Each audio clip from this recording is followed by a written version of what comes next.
ஏலும்பூர் ரயில் நிலையத்தில் மேற்கொள்ளப்பட்டு வரும் மறுசீரமைப்பு பணிகள் காரணமாக 5வது நாளாக தாம்பரம் ரயில் நிலையம் மற்றும் பேருந்து நிலையங்களில் அலைமோதிய பயணிகள் கூட்டம். புறநகர் மின்சார ரயில் இயக்கத்தில் சில மாற்றங்களை செய்து ரயில்வே அறிவிப்பு வெளியாகியுள்ளது. புறநகர் சேவையில் இரு மார்க்கத்திலும் 115 ரயில்கள் மட்டுமே இயக்கப்படுவதாக அறிவிக்கப்பட்டுள்ளது. 204 ரயில்கள் இயக்கப்பட்டு வந்த நிலையில் அது 164ஆக குறைக்கப்பட்டு தற்போது 115ஆக மேலும் குறைக்கப்பட்டுள்ளது.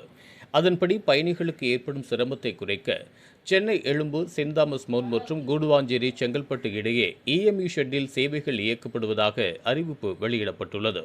மேலும் சென்னை கடற்கரை, தாம்பரம் இடையே இயக்கப்படும் ஏசி புறநகர் ரயில் சேவை ரத்து செய்யப்படுவதாகவும், கும்மிடிப்பூண்டி தாம்பரம் வரை இயக்கப்பட்ட ரயில் சேவை செங்கல்பட்டு வரை நீட்டிக்கப்படுவதாகவும் அறிவிப்பு வெளியிடப்பட்டுள்ளது.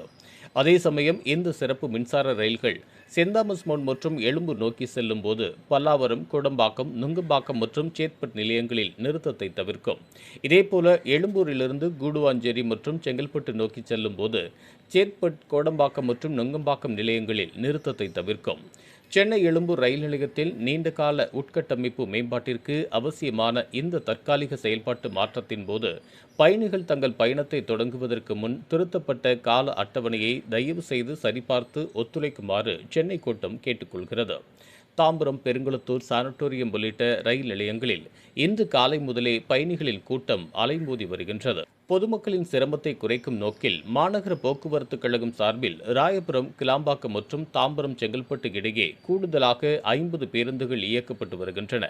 இருப்பினும் ரயில் சேவை குறைப்பு காரணமாக பணி நாளான இன்று போக்குவரத்து நெரிசல் அதிகரித்து பயணிகள் கடும் அவதியடைந்து வருகின்றனர். இதுபோன்ற உள்ளூர் செய்திகள், மாநில செய்திகள் மற்றும் பயனுள்ள தகவல்களை உடனுக்குடன் தெரிந்து கொள்ள GST ஆன்லைன் மீடியாவை இலவசமாக சப்ஸ்கிரைப் செய்து கொள்ளுங்கள்.